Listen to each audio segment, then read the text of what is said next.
Bien, hermanos, el Señor les bendiga grandemente en este día. Una vez más nos juntamos para alabar, bendecir el nombre del Señor. No se olvide que estamos, ¿no es cierto?, en su presencia, en su gracia, estudiando un poquito la palabra del Señor. Así que ánimo, hermanos, les animo a poder estar aquí, compartir la enseñanza.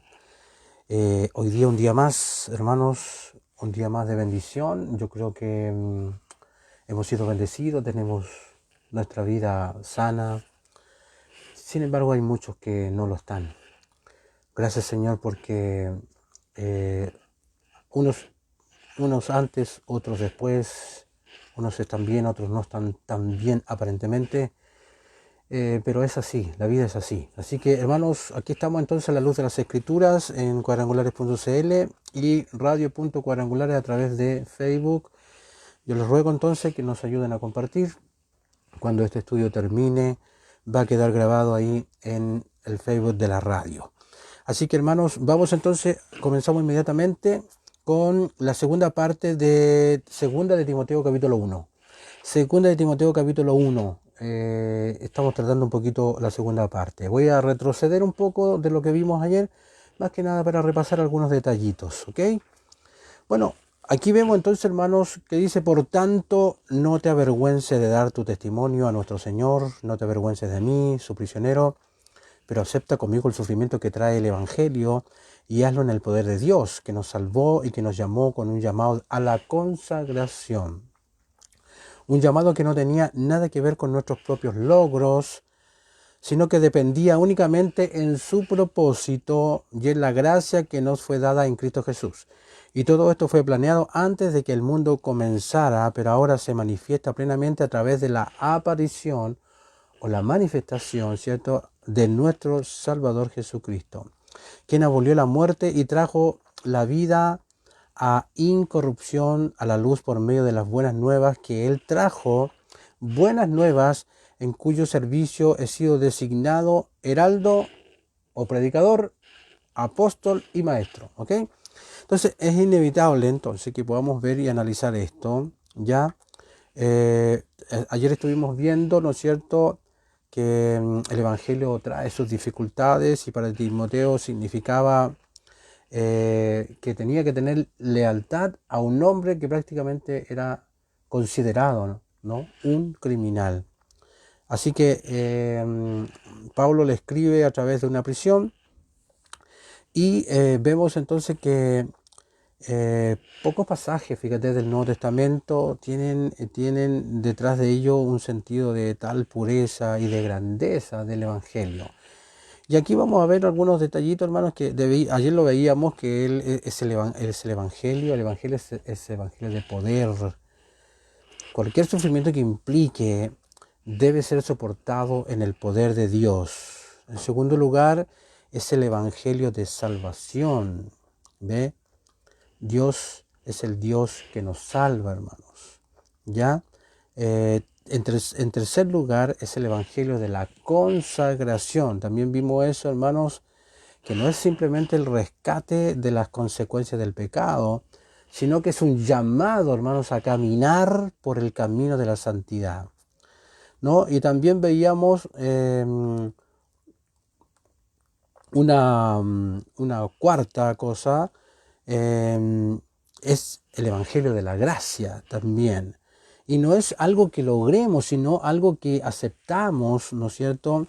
Y Dios no nos llamó porque nosotros somos mejores, somos santos, nos llamó para santificarnos. En quinto lugar, veíamos que es el Evangelio del propósito eterno de Dios. Fue planeado antes de que comenzara el tiempo. Número 6 es el Evangelio de la vida y de la inmortalidad. O sea, Pablo tiene la convicción de que Cristo Jesús sacó a la luz la vida y la incorrupción. De hecho, y número 7 veíamos que es el Evangelio de servicio. El Evangelio de servicio. Y este fue este Evangelio al que se convirtió Pablo. Dice, de hecho, Dios lo saca, ¿no es cierto?, como un heraldo, como un apóstol, como un maestro de la fe. Así que vamos a ver un poquito estas tres palabras que son las que quedamos pendientes ayer. Primero lo convirtió en un heraldo, hermanos. ¿Y un heraldo? ¿Qué es lo que era un heraldo? La palabra es kerux, que tiene tres líneas principales de significado. Cada uno sugiere, hermanos, algo acerca de nuestro deber cristiano. El kerux, que sería bueno que lo aprendiera, el kerux, ya que es una palabra en el original, en el griego, era el heraldo, hermanos, que traía el anuncio del rey. Mira, eso era el kerux, el heraldo que traía el anuncio del rey. El kerux era el hombre, ¿no es cierto?, que un subastador o un comerciante empleaba para gritar sus mercancías, ¿cierto?, e invitar a la gente a que viniera a comprar. Entonces, de modo que el cristiano debe ser el hombre que lleva el mensaje a sus semejantes, según estas definiciones. Primero, lleva el mensaje a sus semejantes, el hombre que trae paz a los hombres, ¿no es cierto?, con Dios, y también el hombre que llama a sus semejantes a aceptar la rica oferta que Dios les hace. ¿Te fijas? Entonces también dice que lo convirtió en un apóstol. Estamos hablando de tres palabras ahí que son fundamentales. Heraldo, que es un predicador, apóstol y maestro. Vamos a ver la palabra apóstol. Apóstol es apóstolos. Literalmente uno que es enviado. Eso es un apóstol. Uno que es enviado. De hecho, la palabra también podría significar un embajador. O sea, alguien que va en nombre de, ¿no es cierto? Entonces, el apóstolos, que estoy hablando en la palabra original, no hablaba por sí mismo, sino por el que lo envió. Esa es la clave. No vino por su propia autoridad, sino por la autoridad del que lo envió. Entonces, el cristiano, ¿no es cierto?, es el embajador de Cristo. Y eso es muy bueno que lo tengamos muy presente. El cristiano es el embajador del Señor y viene a hablar por Él, ¿cierto? Nosotros somos eso, hablamos por Él y somos su representante ante los hombres. Por eso que es muy importante y muy fundamental entregar esto que Dios nos ha dado, este mensaje tan glorioso que el Señor nos dio. Y la otra palabra es maestro, hermanos, maestro, en un sentido muy real. Fíjate, hermanos, que la tarea del docente, la cual me gusta mucho, yo creo que yo me considero ser maestro en relación a los dones, me refiero, ¿no? No es que sea el mejor, ¿no? Sino que en cuanto al don, vemos que la tarea del docente, del docente cristiano y de la iglesia se dice, muchos dicen que es como la más importante de todas. Ciertamente la tarea del maestro es mucho más difícil, es mucho más lenta que la del evangelista, por ejemplo, ¿no?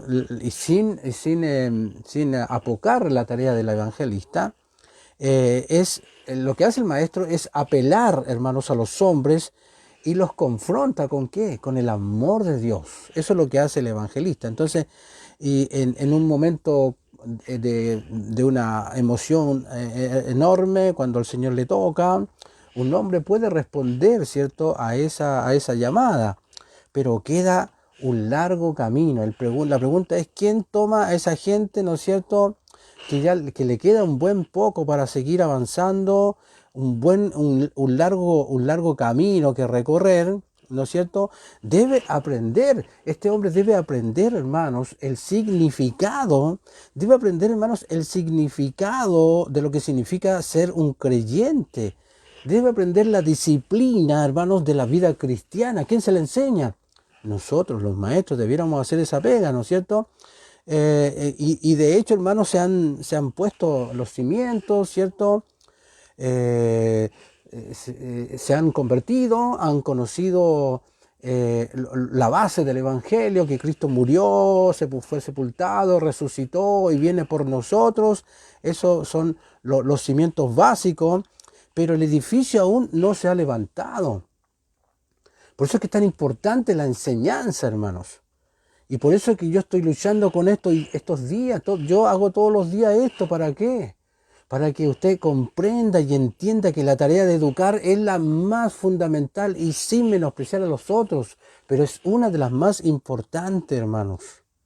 Y bien puede ser que la gente se aleje de la iglesia ¿cierto? Muchas veces desde su primera decisión, eh, em, por la sencilla razón y yo diría que por la fundamental razón de que no se les ha enseñado cómo o cuál es el significado de la fe cristiana.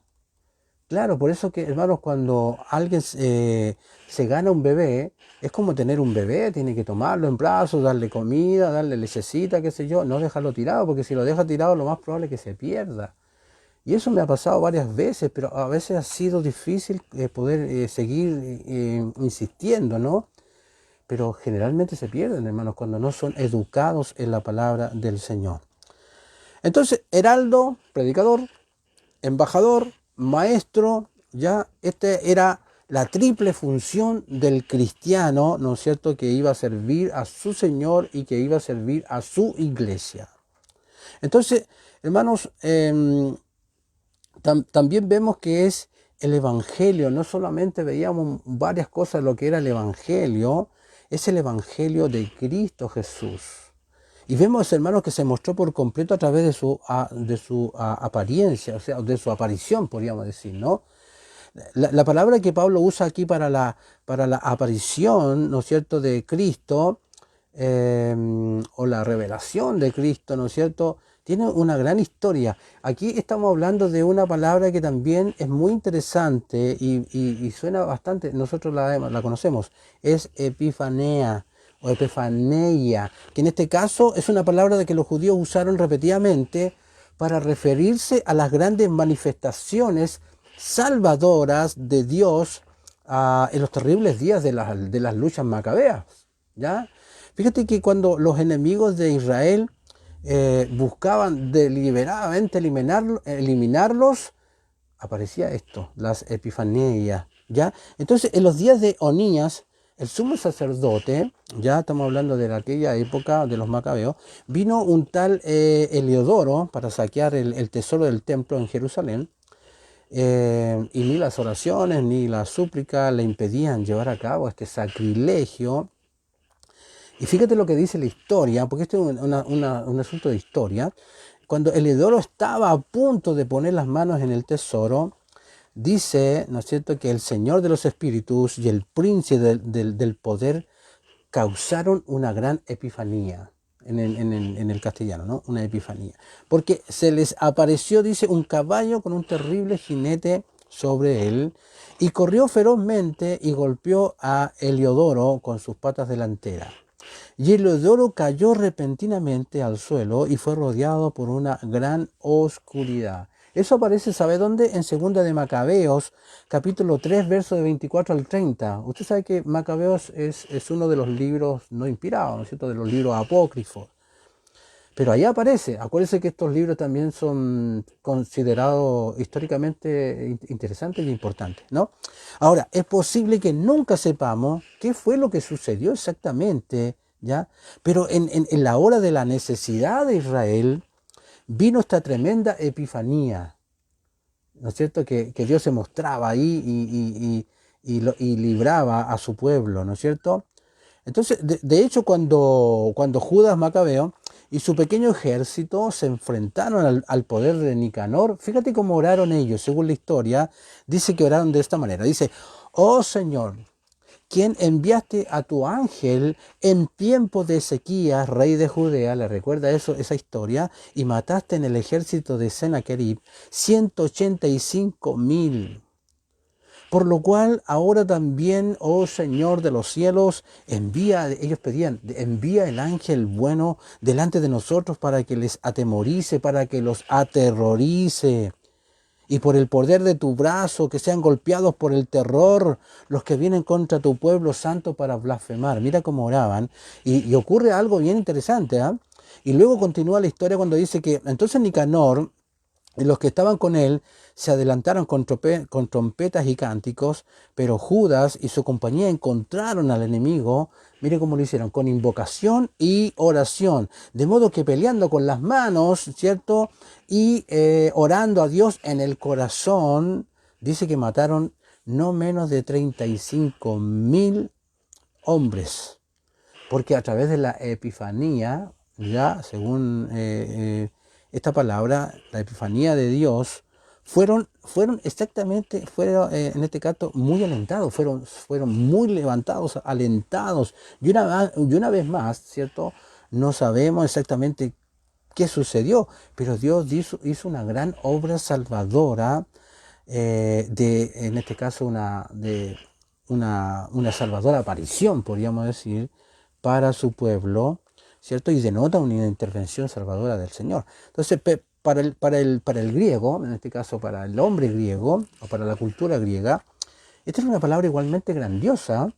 El acceso de un emperador, dice, ¿ya? Epifanía, estamos hablando de esta palabra, el acceso del emperador a su trono se llamaba su epifaneia, así se llamaba, ¿se fija? El acceso del emperador a su trono, ¿le llama la atención? ¿Ya? Fue su manifestación. En este caso, cada emperador subió al trono con grandes esperanzas. Su venida fue aclamada como, ¿no es cierto?, como un nuevo amanecer, como un precioso día de grandes bendiciones por venir. ¿No fue eso lo que pasó con Cristo?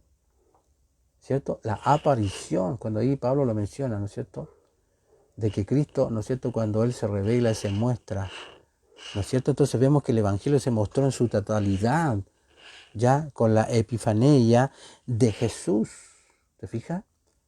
Él nos da la esperanza, Él nos da la luz, Él nos da, hermanos, la esperanza gloriosa de un nuevo amanecer, de un precioso día, de grandes bendiciones por venir a su pueblo. Entonces vemos, hermanos, que el Evangelio, eso es. Todo depende de Cristo. Qué increíble, ¿no? Que gracias al Señor porque tú viniste y te mostraste a la tierra. Seguimos, hermanos, cuando dice, y esa es la razón por la que estoy pasando por estas cosas, por la que estoy viviendo, pero no me avergüenzo porque conozco a aquel en quien se basa mi fe. Y estoy bastante seguro de que podrá mantener a salvo lo que he confiado hasta que llegue el último día. Y le dice en este caso le dice a Timoteo, ¿no es cierto? Mantén firme el modelo de palabras sanadoras que has recibido de mí, sin desfallecer nunca en la fe y el amor que hay en Cristo Jesús. Guarda la excelente confianza que te ha sido dada. Mire, guarda, hermanos, y eso para ti también, guarda la excelente confianza que te ha sido dada a través del Espíritu Santo que mora en ti. Este pasaje usa una palabra también en el original muy interesante, y muy sugerente. Vemos, por ejemplo, que Pablo habla de lo que le ha confiado Dios. Pablo, ¿no es cierto?, habla de lo que Dios le ha confiado a él y insta a Timoteo, y yo creo que te insta a ti y a mí, a salvaguardar la confianza que Dios ha depositado en él y en nosotros, porque eso es lo que hizo el Señor. Este evangelio es un tesoro, por lo tanto lo ha confiado en nosotros. Y en ambos casos, entonces, hay una palabra que también me gustaría que la aprendiera, es parateque, y que significa un depósito comprometido en la confianza de alguien. ¿Te fijas? Eso es lo que hizo el Señor. Es un depósito. Un hombre puede depositar algo con un amigo para que lo guarde para sus hijos o sus seres queridos.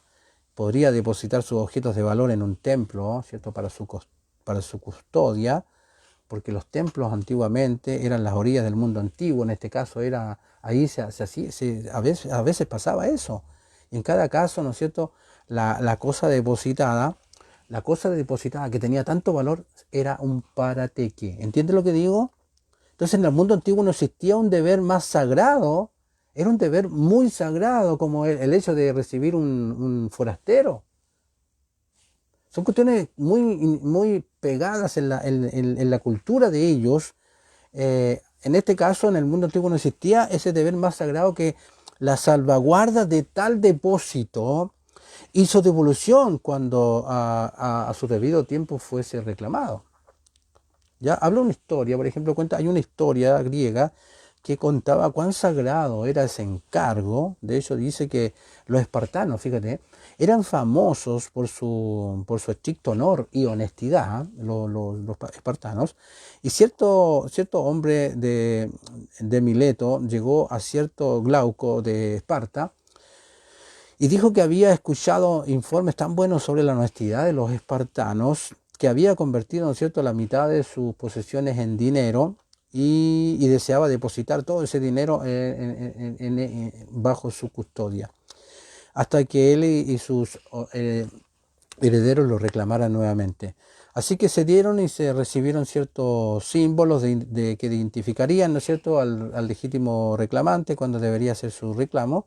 Y pasaron muchos años hasta que este hombre murió, ¿no es cierto?, y sus hijos vinieron a reclamar a Esparta, en este caso, para ver a Glaucus, y presentaron los registros de identificación como corresponde y pidieron la devolución del dinero depositado. Pero Glauco, fíjate, hizo algo indebido. Glauco afirmó que no recordaba haberlo recibido. No me acuerdo, no. ¿En qué momento? Entonces, vemos que los hijos de Mileto se fueron con tristeza, pero Glauco, este famoso Glauco, fue a un famoso oráculo de Delfos para ver si debía admitir el fideicomiso, ¿no es cierto?, o cómo la ley griega lo autorizaba a hacerlo, si debía jurar que no sabía nada al respecto. O sea, fue a pedir consejo. ¿Ya? Y este hombre le dijo, lo ideal es que eso sea devuelto lo antes posible, porque tú hiciste un juramento y ese juramento hay que cumplirlo. Mira lo que decían ellos, ¿no? Así que, no permitas que la destrucción venga sobre tu vida al quedarte con algo que no es tuyo. Eso es algo sagrado. Los hombres que guardan juramento detrás de sí, hay una descendencia floreciente. Y en este caso, imagínate, estamos hablando de ese mundo y obviamente Glauco comprendió qué es lo que le estaba diciendo y si deseaba una ganancia momentánea, debería negar la confianza que se le dio, pero tal negación inevitablemente iba a traer una pérdida eterna. Y rogó al oráculo, ¿no es cierto?, que lo perdonara, pero la respuesta fue complicada. Mira, el hecho de haber tentado a Dios, le dice, al Dios, que era el Dios de ellos, no el Dios nuestro, era tan malo como haberlo hecho. Así que envió a buscar a los hijos del hombre de Mileto y les restituyó todo el dinero.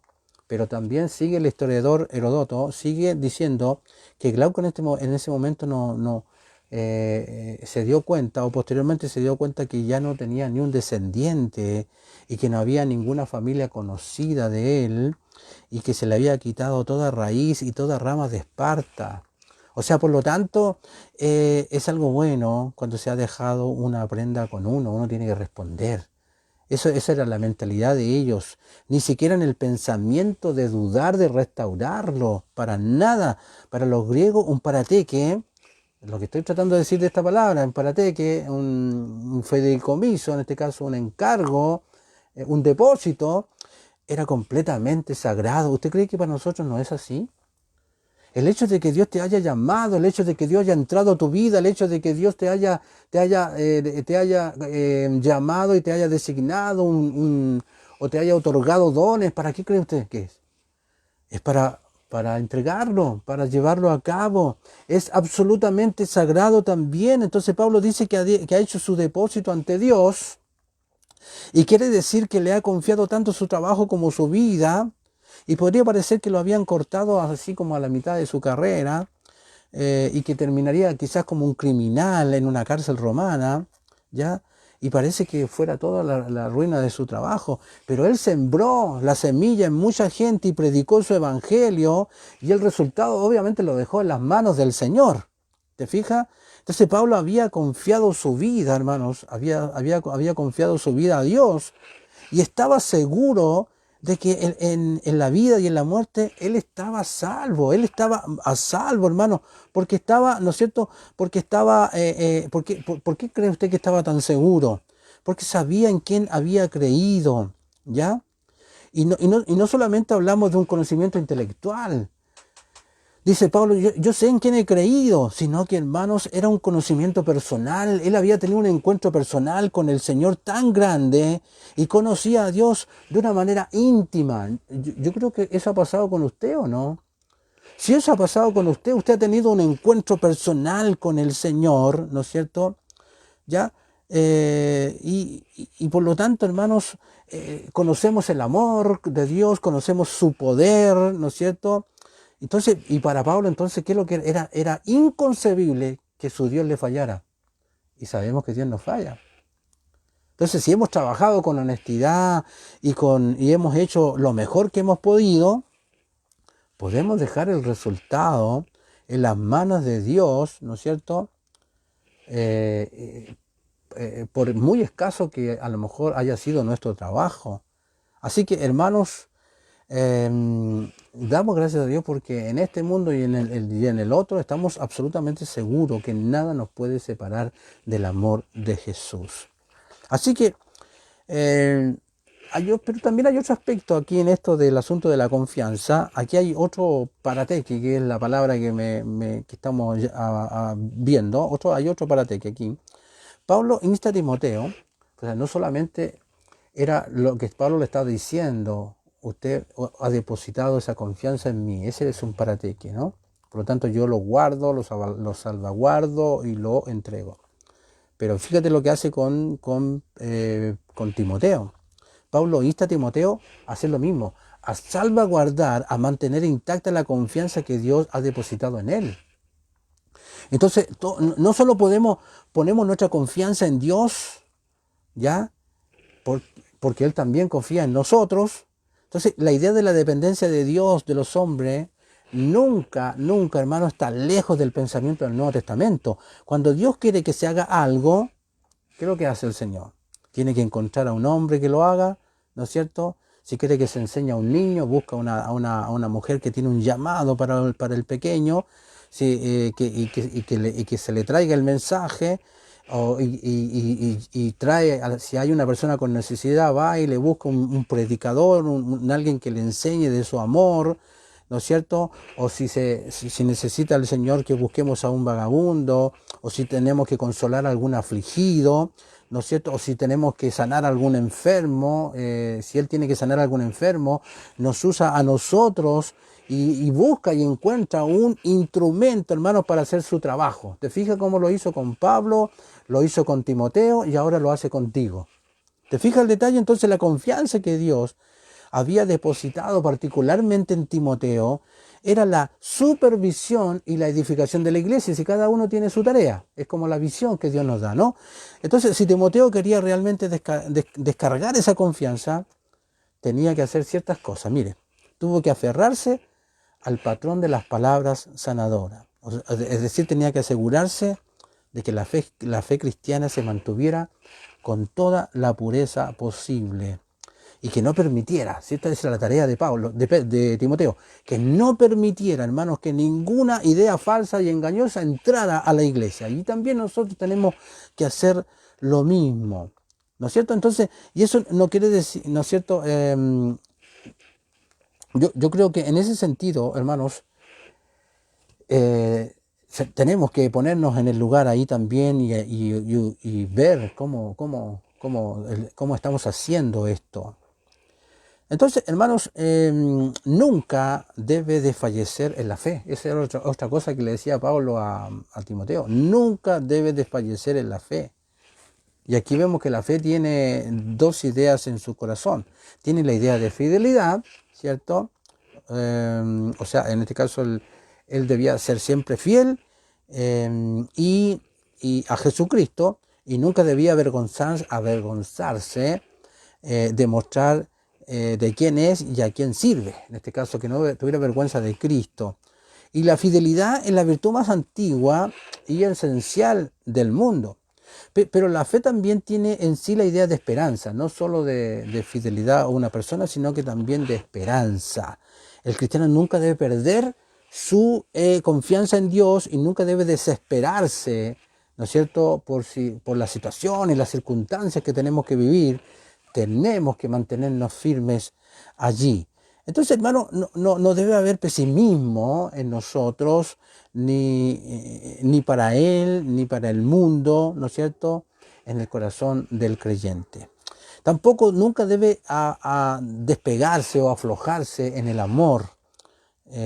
Amar a los hombres es verlo como Dios los ve. Es negarse a hacer algo que no sea más que buscar su mayor bien. Es encontrar la amargura, hermanos, con el perdón. Es enfrentar el odio con el amor. Es enfrentar la indiferencia con una pasión ardiente que no se puede apagar. El amor cristiano busca con insistencia, ¿ve?, amar, hermanos, a los hombres como también amar a Dios, ¿no es cierto? Y eso es muy grandioso, hermano. Ahora, ya para ir la última parte, dice, tú sabes esto, el versículo 15 al 18. Tú sabes esto, que en conjunto la gente que vive en Asia me abandonó. Entre los desertores están Figelo y Hermógenes. Que el Señor tenga misericordia de la familia de Onesíforo, porque a menudo me reconfortó, no se avergonzó de mi cadena. Lejos de eso, cuando llegó a Roma, me buscó ansiosamente y me encontró. Que el Señor le conceda misericordia de parte del Señor en ese día. Y ustedes conocen mejor que yo los muchos servicios que prestó en Éfeso. Mira, aquí habla de 3 personajes, hermanos. En este pasaje se combinan, ¿no es cierto?, lo que es la tristeza y la alegría de Pablo, y al final Pablo le pasó lo mismo que a Jesús, su maestro. En este caso sus amigos lo abandonaron y huyeron, ¿cierto? Y en el Nuevo Testamento, fíjate que Asia no es el continente de Asia, sino la provincia romana que consistía en la parte occidental de Asia Menor. Ahora, su capital, hermanos, era la ciudad de Éfeso. ¿Ya? Entonces, cuando Pablo fue encarcelado, sus amigos lo abandonaron. Y probablemente, hermano, posiblemente por el miedo. Se cree que fue en la época de la persecución de Nerón sobre la iglesia. Seguramente lo abandonaron por miedo, y los romanos nunca habrían procedido contra él por un cargo puramente religioso. Los judíos deben haberlos persuadido de que era peligroso estar detrás de Pablo y de su doctrina, y era perturbador de la paz pública. Así que seguramente los convencieron a estos hombres, Figelo y Hermógenes, ¿cierto? Los convencieron para que no siguieran y terminaron como unos apóstatas, sencillamente, ¿ya? Así que pero sin importar, vemos ahora, hermanos, que sin importar cómo otros pudieran desertar, siempre hay uno que es muy interesante lo que hace. Un hombre que fue leal hasta el final, Onesíforo. Hermanos, este hombre, de hecho, que significa, su nombre significa rentable, o quien lleva o trae ganancia, o quien lleva o trae provecho. Mira, esto es lo que significa un Onesíforo. ¿Cuántos de ustedes podrían llamarse así? Onesíforo, un nombre, ¿no es cierto?, quien lleva o trae ganancia o provecho. Entonces vemos que, hermanos, hay un hombre, Harrison, que dibuja una imagen muy interesante de este varón, y en este caso lo describe de la siguiente manera. Parece que dice que vislumbramos un rostro decidido en una multitud a la deriva. Está dibujando así la historia, y seguimos con interés cada vez mayor a este extraño desde las lejanas costas, ¿no es cierto?, del Egeo, mientras recorre, dice, el laberinto de las calles desconocidas, llamando a muchas puertas. Estaba buscando a Pablo, golpeando muchas puertas, siguiendo cada pista, advertido de los riesgos que está tomando, pero que él no se desvía de la búsqueda. Estaba interesado en buscar hasta que en alguna oscura prisión, dice, lo saluda una voz conocida, y descubre a Pablo encadenado a un soldado romano. Y habiendo encontrado una vez su camino, Onesíforo no se contenta con una sola visita. Y dice, pero fiel a su nombre. ¿Se acuerda lo que significa el nombre? Rentable. Quien lleva o trae ganancia, ¿cierto? O provecho. Entonces dice que no se contenta, como dije, con una sola visita y dice, y se muestra incansable, mire, se muestra incansable en sus ministraciones. Hermano, no te canses de ministrar a las personas, de seguirlas y buscarlas cuando es de parte del Señor. Y otros, dice, se han estremecido ante la amenaza de esa cadena. Pero este visitante considera un privilegio supremo de su vida compartir con un criminal así el reproche de la cruz también, ¿cierto? Porque por eso lo acusaban, por la cruz a Pablo. Entonces dice, una serie de vueltas en el vasto laberinto, en las calles de Roma, llega a conocer como si fuera su propio Éfeso. O sea, se movía por aquí, por allá, ¿no es cierto? Y no hay duda de que cuando Onesíforo buscó a Pablo, fue a verlo una y otra vez. O sea, ¿qué es lo que hizo, hermano? Tomó su vida en sus manos. ¿Cuánta gente necesita, hermano, que nosotros tomemos la vida de ellos en nuestras manos? Entonces vemos, hermanos, que era peligroso seguir preguntando dónde se podía encontrar a este criminal. Era peligroso visitarlo. Y era aún más peligroso seguir visitándolo, ¿no es cierto? Pero eso fue lo que hizo este hombre, Onesíforo. No se olvide de este hombre, hermanos. Así que,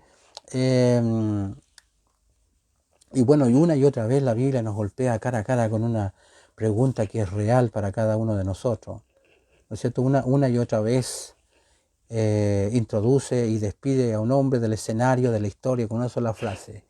Que es triste, hermano. Hermógenes y Figelo. En el fondo, ¿qué es lo que dice de él? No sabemos nada más de ellos, hermanos, que eran hombres traidores, eran hombres apóstatas, eran hombres que habían sido desleales en el momento más difícil de Pablo.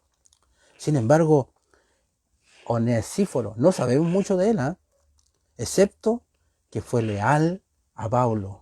Arriesgó su vida, incluso hasta podría haber muerto por haber buscado a Pablo. Pero sin embargo, Hermógenes y Figelo pasan a la historia, hermanos, como unos desertores.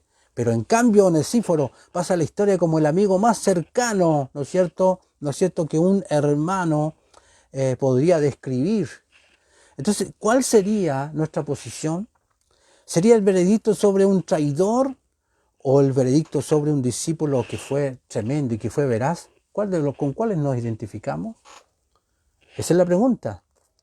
No termine como un Figelo o un Hermógenes, termine como un Onesíforo. Entonces, terminando ya, hermanos, esto, damos gracias al Señor, muchas gracias al Señor, porque aún en las tormentas, en las dificultades, en las complicaciones, siempre hay un Onesíforo que está ahí, hermanos, ayudándonos, proveyendo, estando atento a las solicitudes del Señor. Hermanos, el Señor está atento a nuestra vida. Amén. Así que ánimo, hermanos, que Dios bendiga su palabra en este día y que podamos ser edificados con esta capítulo 1 de Primera de Timoteo. Hermanos, me despido entonces de ustedes.